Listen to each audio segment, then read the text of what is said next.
Brazil seems to be made for hosting a football World Cup. Sports, and especially football, are a passion shared by all of Brazil's social classes. Regardless of the weather, football is everywhere, from the Copacabana to the favelas. Eu acho. Queremos ganhar mais uma, né?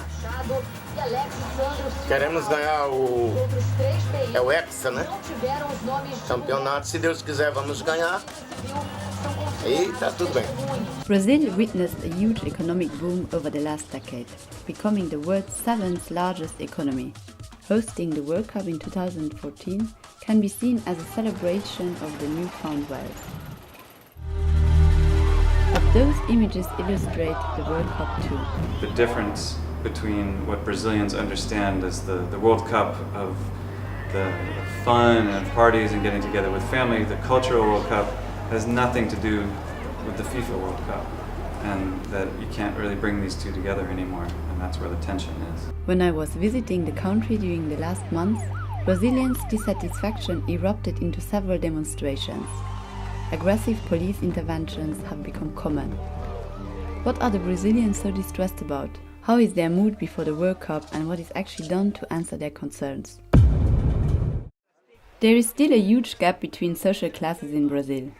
More than 30% of Rio's 6 million people live in favelas. These townships lack hospitals, schools, and often running water. Morro dos Prazeres is one of Rio's oldest favelas and has around 10,000 inhabitants. The view of the city is fascinating. It is a pacified favela, which means that police forces have been dispatched here in order to tackle the problem of criminality. Alice and Rodrigo work here as tourist guides and show us their homes. Meu nome é Alice, espero que vocês gostem e um dia venham nos visitar. A Copa do Mundo tem o seu lado bom e o ruim. O bom é que vem vários turistas para a cidade, como eu sou guia turístico, ajuda também a melhorar o morro e tal, os lugares, bares, restaurantes vão ter uma grande porcentagem de gente. Não, da Copa não teve nenhum benefício. Não chegou até aqui, pelo menos. The organization, Comité Popular de la Copa, is taking care of those who don't get their share of the World Cup's profits. Quando o Brasil foi escolhido para ser cidade sede da Copa do Mundo, isso foi em 2007, isso chega ao Brasil como uma grande oportunidade, né? Uma grande oportunidade de mudar as desigualdades sociais históricas do país, uma grande oportunidade de atrair investimentos do capital estrangeiro. 7 anos depois, né, a gente está em 2014, a gente pode ver que isso não resultou. 10 billion euros. This is the sum that Brazil spent on the World Cup. Christopher Gaffney, geographer and urbanist at Rio University, studies the impact of such big events on society. The turning point was really last year when people saw how much money was being spent on the stadiums, when they started going to the stadiums and seeing the quality of the stadiums. They're world-class stadiums because you've spent a lot of money on them. And so the population has not seen an equivalent improvement in their lives, in their daily lives. And so they're saying if we can spend this much money on stadiums for FIFA, FIFA and their partners, who they know are making billions of dollars because the Brazilians have built these stadiums, why can't we make equivalent investments in schools, transportation, healthcare for the Brazilian people? And that really turned the Brazilians against the World Cup. Brazilians feel excluded from the FIFA World Cup.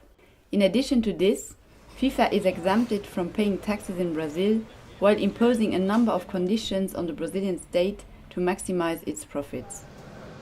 The Maracanã and all stadiums for the World Cup will have a zone of exclusion on the game days, and probably before the game days as well, of between 1 and 2 kilometers from the center of the stadium. In that zone of exclusion, no products that are not associated with FIFA sponsors can be sold. You wouldn't be able to walk in, for instance, with a Pepsi shirt, into that zone of exclusion, because that would be doing marketing for companies that are competitors with FIFA's partners. And so in this zone of exclusion, you can also not have the police of Brazil. You can only have the specially trained police for FIFA. The Maracanã Stadium has been renovated. In the past, 200,000 spectators would sit in the stadium. Today it seats only 75,000 people. At the same time, the prices of tickets increased by 300%, which means that most cariocas cannot support their local team even outside of the World Cup. Então essas intervenções elas têm grandes impactos, né? Em primeiro lugar, impacto no direito à moradia das pessoas. A gente tem visto que muitas pessoas estão sendo removidas de suas casas. Aí no Rio de Janeiro, desde 2009, a gente tem 20 mil famílias que já perderam as suas casas por obras e intervenções na cidade. Everybody in Brazil is concerned. Problems in the transport system cause long traffic jams, and life in Brazil is expensive.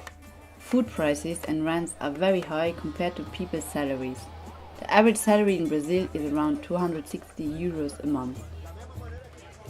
Sem contar também um processo de encarecimento da cidade, um processo de encarecimento do custo de vida que tem impactado todo mundo e tem impactado toda a cidade, né? O que tem sido muito questionado também. Está mais difícil viver no Rio de Janeiro.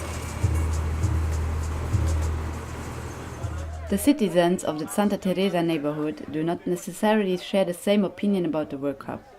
I think that more than the opportunity for people to be employed and people to be working with, or even more, opportunity for people living in poor communities, like many of them located in this neighborhood, that they have the opportunity to be professionally capacitated.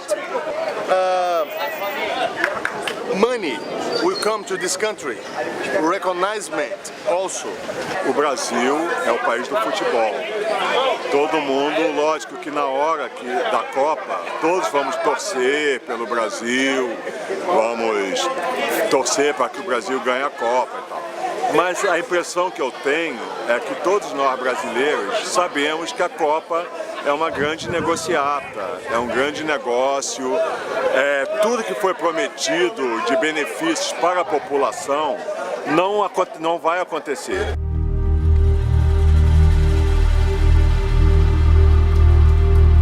Bom, o que eu tenho para falar da Copa do Mundo, tá bem claro aí que tá tendo muito protesto, só que parece que ninguém vê realmente o que tem que ver. E eu acho que a Copa do Mundo é uma das poucas prioridades, sendo que tem hospital, escola. Então, é isso daí. Eu acho que a Copa do Mundo é das pequenas prioridades. Tá tendo vários protestos, só que parece que ninguém resolve. What will happen during the World Cup remains unsure as the fate of the stadiums once they stand empty in a couple of weeks. But what we know for sure is that the World Cup's trophy is not only made out of gold.